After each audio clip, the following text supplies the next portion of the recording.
ध्यान दें, एक नया स्नातक अमीर घर में नौकरानी के रूप में आया है। फिर लड़की चुपके से बाहर आई और साक्षात्कारकर्ताओं के लिए एक प्रश्न पेश किया। सबसे पहले उसने उन्हें एक एक डिब्बा दिया और कहा कि वे इसे अपनी कमर पर बांध लें। जिसने डिब्बे से सबसे ज्यादा गेंदें निकाली वह पहला दौड़ पास कर गया। जल्दी ही किसी ने आपत्ति जताई, उसे बेवजह का खेल खेलने से रोका। फिर दूसरों ने धनवान को इंटरव्यू के लिए बाहर आने का आग्रह किया। सोचा नहीं था कि छोटी लड़की इतनी मजबूती से अपनी बात रखेगी। जो खेलना नहीं चाहते वे अभी छोड़ सकते हैं। सालाना 10 लाख के इस काम के लिए वे फिर भी अनिच्छा से सहमत हो गए। जल्दी ही बॉडीगार्ड ने उनके बॉक्स में टेबल टेनिस की गेंदें डाल दी। हालांकि उन्हें यह खेल बहुत बचकाना लगा, लेकिन फिर भी आसानी से हिलने लगा। लड़की खुशी से हाँ हाँ करके हंसी। पहले उसने चुनली को एक नकारात्मक समीक्षा दी, बाद में चुनली ने जानबूझकर मेज पलट दी। इससे लड़की बहुत गुस्सा हो गई। चुनली ने लड़की को डांटा कि अब और परेशान न करें, अपने पिता को बुला लो। लिटिल ब्यूटी अलायंस ने क्या किया, लेकिन चुनली की कड़ी निंदा के चलते उन्होंने लड़की से कहा कि हमारे पास तुम्हारे साथ ये छोटा खेल खेलने का समय नहीं है। सिया ने कहा कि तुम छोटी लड़की पर कैसे गुस्सा हो सकते हो। फिर वो आगे बढ़ी और मेज को ठीक किया। सिया को इससे बहुत खुशी हुई। फिर चुनली से कहते हैं, अगर तुम शामिल नहीं होना चाहते अब आप जा सकते हैं। इस तरह से खेल दूसरे चरण में पहुंच गया, जो उन्हें गुब्बारे फोड़ना था। लड़की उनके लिए गुब्बारे फुलाने लगी।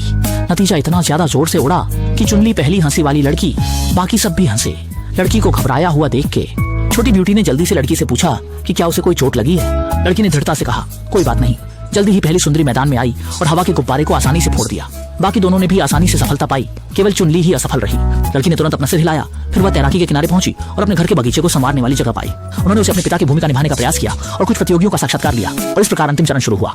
बागवान ने खुद को प्रस्तुत किया और कहा कि वह अंतिम चरण का साक्षात्कार खुद लेगा। फिर लड़की ने उन्हें नियम समझाते हुए सोफे पर बैठी। अचानक उसने कहा कि वह थोड़ी बेचैन महसूस कर रही है। लिटिल ब्यूटी लीग ने पूछा, क्या हुआ, और उसने लड़की के माथे को छूकर कहा कि तुम्हें बुखार है। और फिर उसने लड़की को सोफे पर लेटने को कहा और खुद बर्फ लाने गया ताकि उसे शारीरिक रूप से ठंडा किया जा सके। इस तरफ का माली दफ्तर पहुंचा। उसने अपने मोबाइल को वीडियो रिकॉर्डिंग मोड में डाला और एक कोने में रख दिया। फिर जल्दी से इंटरव्यूवी सिया को बुलाया गया। सिया लड़की की देखभाल करने के कारण समय पर कॉल नहीं कर पाई। नतीजतन अन्य इंटरव्यूवी ऑफिस पहुंच गए। सभी ने अपनी जादुई छवि प्रस्तुत करने की कोशिश की। उम्मीद है कि धनवान उन्हें चुनेंगे। जॉब पाने के लिए उन्होंने अपने आकर्षण को बहुत ही खूबसूरती से प्रस्तुत किया। वहां की लड़की ने कहा कि वह बहुत बेहतर महसूस कर रही है। सुंदरी सबसे आखिर में बॉस के ऑफिस में पहुंची। माली ने कहा कि आप अपना साक्षात्कार समय चूक गए हैं। सुंदरी ने कहा कि वह भी कड़ी मेहनत कर रही है और उम्मीद करती है कि उन्हें एक मौका मिलेगा, लेकिन फिर भी उसे अस्वीकार कर दिया गया। बेबस सी छोटी ब्यूटी के पास जाने के सिवा कोई चारा नहीं था और वहां उसे लड़की से टकरा गई। छोटी ब्यूटी ने कहा, शायद हमारे बीच कोई किस्मत नहीं है, लेकिन वह अपने दिल में कोई अफसोस नहीं रखता। तुम भी उसे प्रोत्साहित करती हो कि आखिरी क्षण तक हार न मानो। जैसे ही गोल कील बाहर आई, उन सबने उसे गुप्त इशारे भेजने शुरू कर दिए और अंत में असली धनी व्यक्ति सामने आया। लड़की से कहा, उनमें से तुम किसे सबसे ज्यादा पसंद करती हो। इससे उन सबको बहुत उलझन में डाल दिया। तब लड़की ने असलियत बताई कि ये व्यक्ति ही उसके पिता हैं। पिता ने नौकरानी चुनी ही उसके लिए थी।